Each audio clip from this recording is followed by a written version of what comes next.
Today I'll be talking to you about a randomised experiment that myself and my colleagues Anthony Morgan and Isabel Voce recently undertook. And this was to test whether everyday Australians would be willing to misuse AI or artificial intelligence for deceptive or unethical purposes. Let's see if I get my clicker working. Okay. Cool. So, defining artificial intelligence can be difficult because, as we probably all know, it involves a lot of different functions and technologies and it's constantly evolving. But we can define it by saying that it's a set of computer technologies that can perform a wide variety of human-like advanced tasks, things like computing, analysing, reasoning and discovering meaning. As I'm sure many of you are aware, in the last 5 to 10 years, there's been an absolute explosion of new AI technologies that are available to the general public. Some of these are referenced up on screen, and I'll talk about some of the specific apps as we go through, but I'm sure many of you use AI apps on a day-to-day or a week-to-week basis. They're very common now. And they have a huge range of potential to save us time and energy in our everyday lives. They can help us solve problems and be just more creative and more efficient. But there are a lot of people who, in academia and the science and technology sectors, as well as government and law enforcement, many people here have already expressed significant concern about the potential for AI to be misused, particularly for deceptive or criminal or just antisocial behaviours. So I'm going to go through a few kind of concrete misuses of AI that we've seen pop up in various sectors in society. So the first of these technologies I'm going to talk about are chatbots, things like ChatGTP. I'm sure many of you have used it previously. And it uses natural language processing to have a human-like conversation or to answer questions in a human-like manner. And these chatbots have become massively popular in the last few years. And this has started to cause a real problem in the higher education sector because students can now, from university and also school, can now, submit a piece of work that is entirely generated by AI. And there's actually been some really interesting simulation studies that have been done which have shown that teachers and examiners basically aren't able to detect whether someone is using AI. About 97% of AI-generated work doesn't get detected in some of these studies. So it's caused a real issue, particularly because obviously using chatbots in this way undermines academic integrity, it undermines the student's own learning of a topic, and it gives certain students an unfair advantage as well. So there's some really good evidence from Australia that recently came out with the YouGov survey, a survey of over 1,000 Australian adults. And it's shown that ChatGTP is being used in school and work settings. So in this study, they found that of people who'd used ChatGTP in the past, about 29% had used it to complete university work or schoolwork, and 42% had used it to complete work tasks like writing emails. And there's also some other really interesting research. I didn't have time to put it up here, and now I have extra time, so I'm going to talk about it. There was also some really interesting studies done in Germany and also in the US showing that about a quarter of students, university students and medical students, saying that they've used ChatGTP for writing assessment pieces. So it's starting to cause an issue. Another way that these chatbots are being misused increasingly in recent years is within online marketplaces, where they're being used to generate fake online customer reviews for different products and services. You can probably see, I didn't click it. Is it there? There we go. Sorry. So you can probably see I've actually included an example of someone who's just generated an AI prompt for this particular product. So yeah, they're being and you can actually find there's different articles that have been written where you can find people have found hundreds of thousands of different product reviews just by looking for the keyword AI language model. So they're very prolific online. And obviously this causes an issue in terms of it's a form of deceptive marketing. It means that customers can't really trust whether they're reading a testimonial that's actually written by a genuine customer. And it was recently criminalised in the US as well for businesses to generate these false reviews online. All right, so our third technology I'm going to quickly talk about is AI apps that can be used to generate content like videos, images, artwork, and other kind of content. In particular, human creative artists have said that they're concerned about copyright infringement and plagiarism, because a lot of these AI models use real creative art and then to train the model, and then they don't give the original artist compensation or credit for that. So there's some issues around plagiarism and infringement. And also, as you can see, the use of these AI-generated artworks in competitive settings can be considered cheating for some different competitive settings. So it's already being used. There's already examples of AI-generated art being submitted to competitions for. We have a digital art competition, but also there was another example of someone submitting an AI-generated photograph, which actually won first prize in a photography contest. And he said it was kind of his statement about, AI infiltrating the domain. And finally, another... Hold on. What was that? Oh, there we go. Okay. So another example or another concern that we have about AI-generated images and videos is the use of deepfake technology. So basically this is when someone can superimpose the face or the features of an individual onto existing content. And often this, so I've given an example of someone who's made a deepfake using Tom Cruise's face. So they can be made of celebrities and politicians, but they can also be made of just everyday individuals. When it's superimposed over sexually explicit content, we refer to this as deepfake pornography. And as we heard from the Attorney General yesterday, the Australian government has actually recently criminalised the creation and sharing of non-consensual deepfake porn as a form of abuse. Okay, so with the widespread availability of AI technologies among the Australian general community, it's really important for us to understand the willingness of Australians to exploit AI tools for unethical or deceptive purposes. So because AI is such a new technology, it's not yet clear whether it's deterred or enabled by the same factors that can predict other types of behaviour, both online and offline. So deterrence theories of criminology propose that undesirable behaviour can be deterred by increasing the certainty of apprehension and of punishment. And we've heard a lot about that in other presentations so far at the conference. And so research shows that increasing the likelihood of detection by law enforcement and other authorities has been found to be effective in deterring cheating behaviour, but also other conventional crime types like drug offences, violent crimes and property crimes. And in terms of enabling factors, risky behaviour is also more common when people believe that their peers approve or engage in a behaviour. So this is consistent with social norm theories of psychology. And basically this asserts that people tend to adjust their behaviour based on what they see as normal or acceptable among their peers. So for example, students are more likely to cheat when they believe that their peers are cheating, and this is also the same for athletes in sports competitions as well. So our study investigated Australians' willingness to misuse AI tools for deceptive purposes, and also to test whether this willingness was influenced by situational factors, so namely the risk of detection, but also the social norms around the specific AI tool.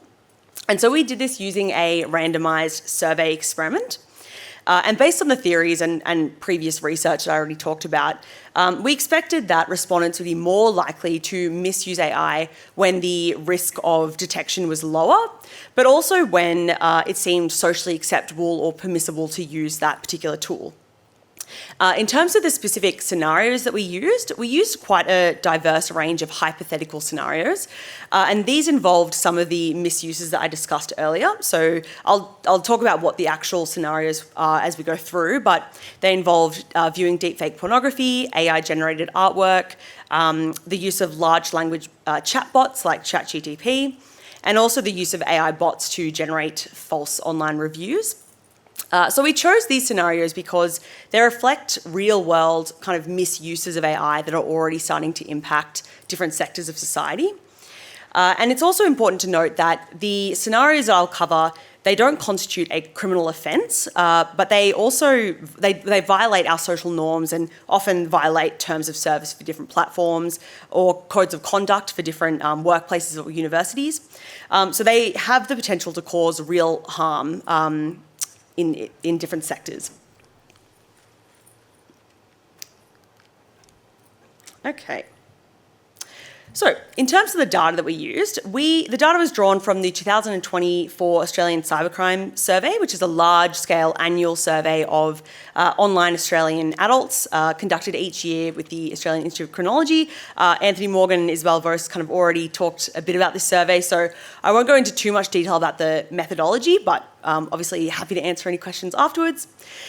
So we used proportional quota sampling and survey weighting just to ensure that the sample and the data that we used was broadly reflective of the Australian population in terms of the age, gender, location, their educational attainment, and also their internet use.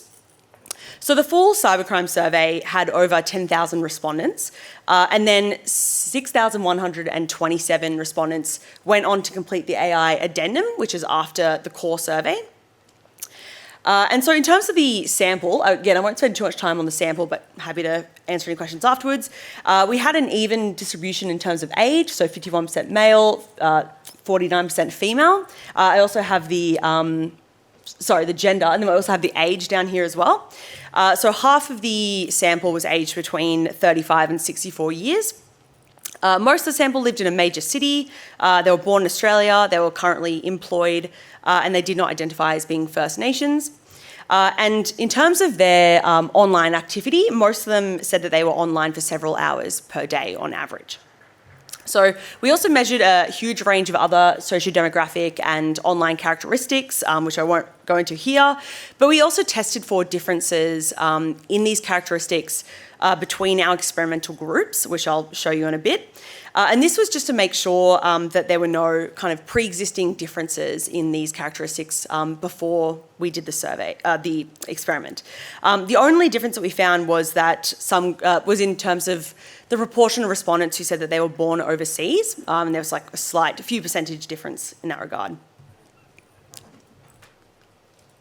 Okay, so we asked respondents about their use of different AI apps in the last 12 months, and 75% said that they'd used at least one of these AI apps in the past year. And among those who had used any of these apps, they used an average of 3. So they were pretty familiar with using these different technologies in their everyday life. And as you can see, by far the most common was for maps or navigation, used by half the respondents. And then you can also see the other more common apps as well. But relevant to our experimental scenarios, about 22% had said that they'd used ChatGTP or other chatbots in the past year. 8% said they'd used apps to generate AI artwork or images or movies or other content. And 3% said that they'd used apps to create deepfakes.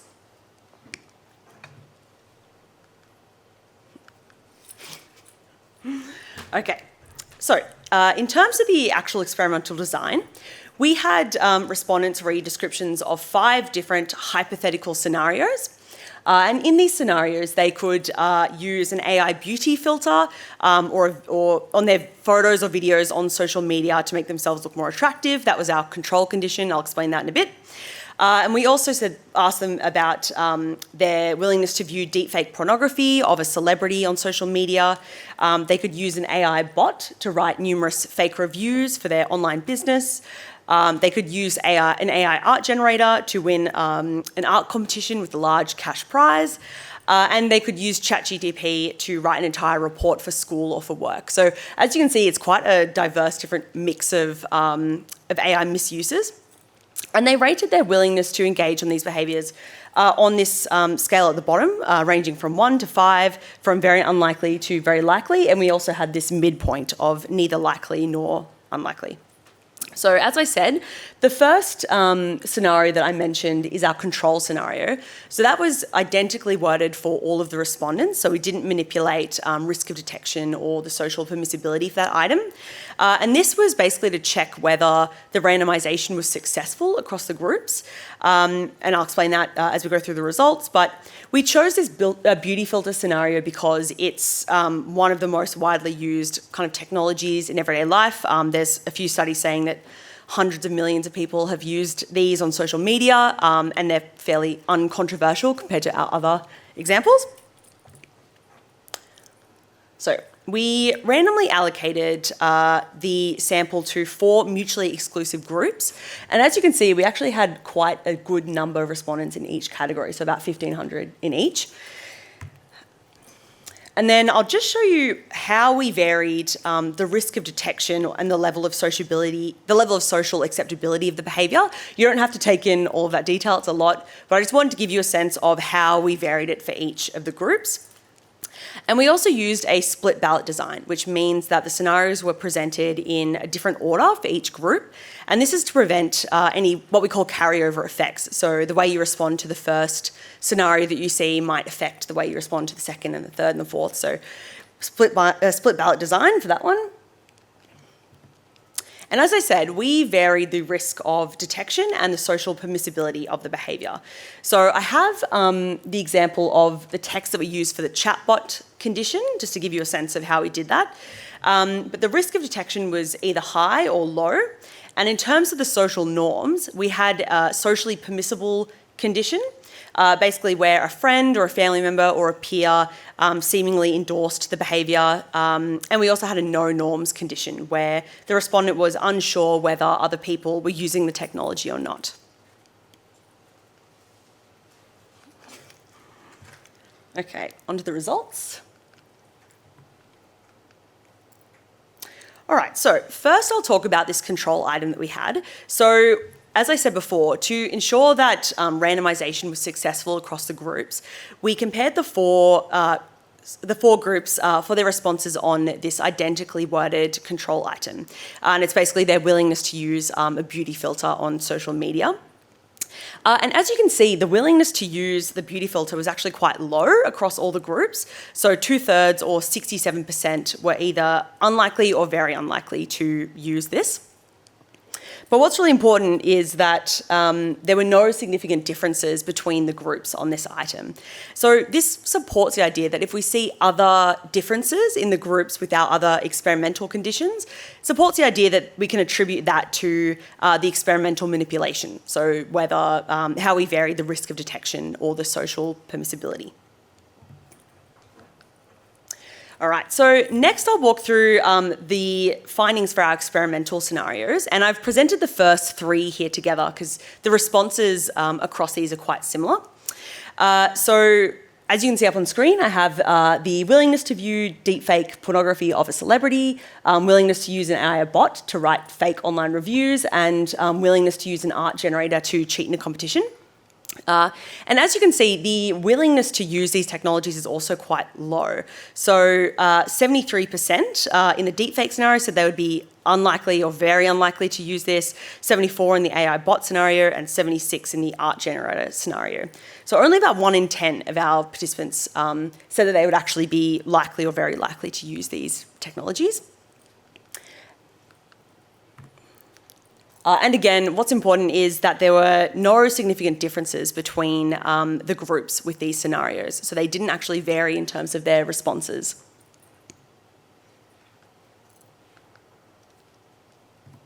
All right, so next I'll report the ChatGTP scenario. So this is people's willingness to use ChatGTP to write an entire report for school or for work. So across all the groups, so about 2/3 of respondents said that they would be unlikely or very unlikely to use ChatGTP for this purpose. So that was 66%. So compared to the 73 to 76% who said that they would be unwilling to use the other technologies, people seemed a little bit more willing to use ChatGTP, and I'll talk about that a little bit later. So about 15% said that they would be likely or very likely to use ChatGTP in this setting. And what was really interesting was for this one particular scenario, we did find significant differences between the groups in terms of their responding. So we found a significant difference between Group A and Group B. And so in both these conditions, it was socially permissible to use ChatGTP to write an entire report. However, in Group A, the risk of detection was low, whereas in Group B, the risk of detection was high. So basically when we were running post hoc tests, we're trying to find exactly where this statistical difference was in terms of the rating scale. And we found that the significant difference was in terms of this unlikely response. So basically what this showed us was that 22% of respondents in the high risk of detection group said that they were unlikely to use ChatGTP, compared to the 16% in the low risk of detection group. So basically what that shows us is that it's consistent with our hypothesis that I stated earlier, where a higher risk of detection means that people are less willing to use ChatGTP in this scenario. So we also found a significant difference between Group A and Group C. So in both of these conditions, the risk of detection was low, but the use of ChatGTP was socially permissible in Group A, whereas in Group C, there was no social norms about using ChatGTP. And again, we ran some post hoc testing to see where exactly this significant difference was in terms of the rating scale. And so it was in terms of this very unlikely response category. So basically what we found was 50% of people in the socially permissible group said that they were unlikely to use ChatGTP. So that's the dark green line on the very end. Whereas 45% said that they were, in the no social norms group, said that they would be very unlikely to use ChatGTP. So it actually goes against kind of what we're expecting. It was kind of the opposite of what we expected to find, where ChatGTP, people were, when it was more socially acceptable and permissible to use this technology, people seemed less likely or willing to use it. Okay, so. All right, so just to summarise and go over what we've covered. So in our sample, which was, again, a quite large and demographically diverse sample of Australians, we found that 3/4 of Australians have used AI tools in the past 12 months. However, again, most Australians, about 3/4 again, said that they would be unwilling to engage in the certain misuses of AI that we covered. So they would be unwilling to view deepfake pornography of a celebrity, to use an AI art generator to cheat in a competition, or to use an AI bot to generate fake reviews online. And again, a marginally higher proportion of respondents, so about 15%, said that they would use ChatGTP to write an entire report for school or for work. And I think one of the reasons why people may have been more willing to use ChatGTP in this hypothetical scenario is probably because more of our respondents had actually used ChatGTP in the past. They're probably just more familiar with it. The hypothetical scenario is probably just a bit more realistic and applicable to them. As I said, about 22% said that they'd used ChatGTP or similar AI bots in the past year. And again, far fewer had said that they'd used other tools to generate AI content like images, deepfakes, art, that kind of thing. And I think also this previous exposure to these different AI apps could also explain why the effect of certain situational factors, again, the risk of detection and the social norms around the AI use, it might explain why those factors didn't have an effect with the other scenarios. We only saw an effect with the ChatGTP scenario. So again, consistent with our hypothesis, respondents with a lower risk of detection were more willing to use ChatGTP compared to people with a higher risk of detection. And again, it's important to say that this effect was quite small. So it was statistically significant, but it was only about 6 percentage points difference. So it's not a huge effect.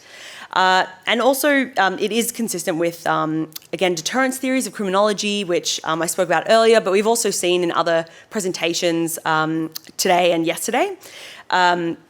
And in these presentations, we've also talked about the fact that it's really difficult to target online offending and online kind of risky behaviours because they're often anonymous and they transcend geographical boundaries and police jurisdictions as well. So it's often the case that the perceived risk of detection is quite low. However, as we've seen with other experimental studies, I've cited Jeremy and James's. That's before I knew Jeremy was going to be here, but we've included the Belly Legal Pornography reference. So we can see other examples of experimental studies that have shown that problematic online behaviour can be deterred by providing different pop-up messages or deterrence messages to make the person more aware of the fact that they could be monitored or authorities could be aware of their behaviours.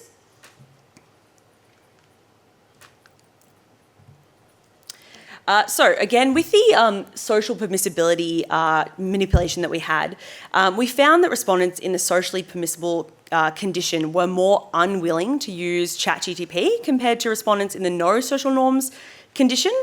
And again, this was kind of surprised me in particular. It was the opposite of what we expected to see.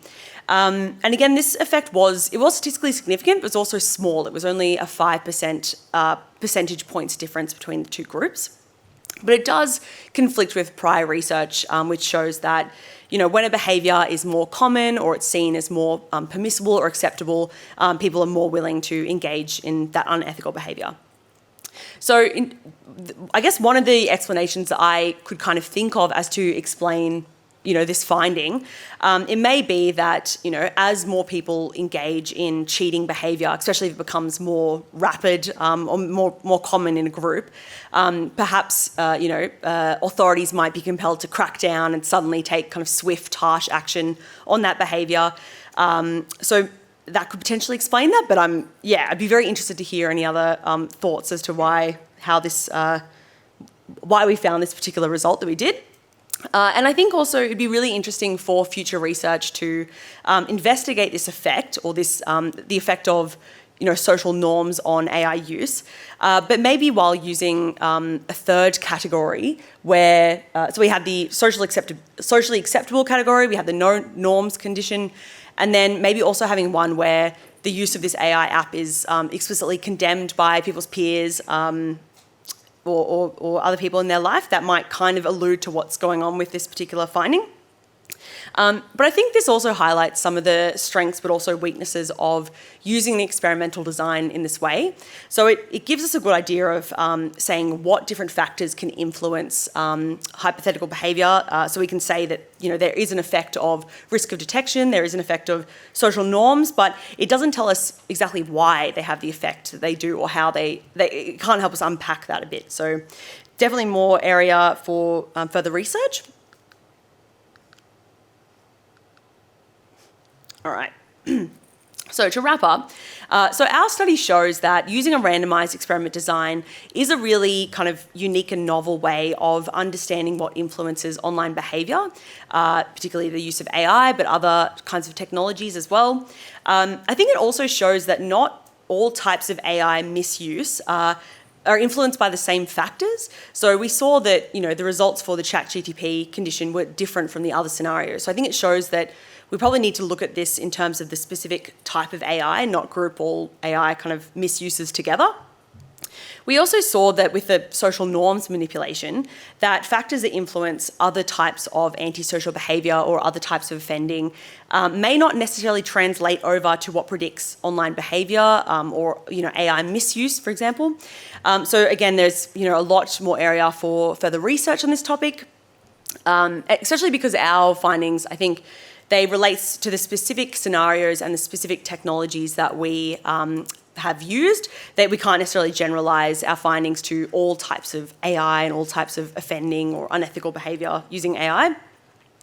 But again, I think that the findings of this research, they relate a lot to the other presentations that we've seen so far about, I guess, the potential use of deterrence messages, pop-up messages, and potentially the role of awareness campaigns in highlighting, the harms and the potential legal or social consequences of misusing AI.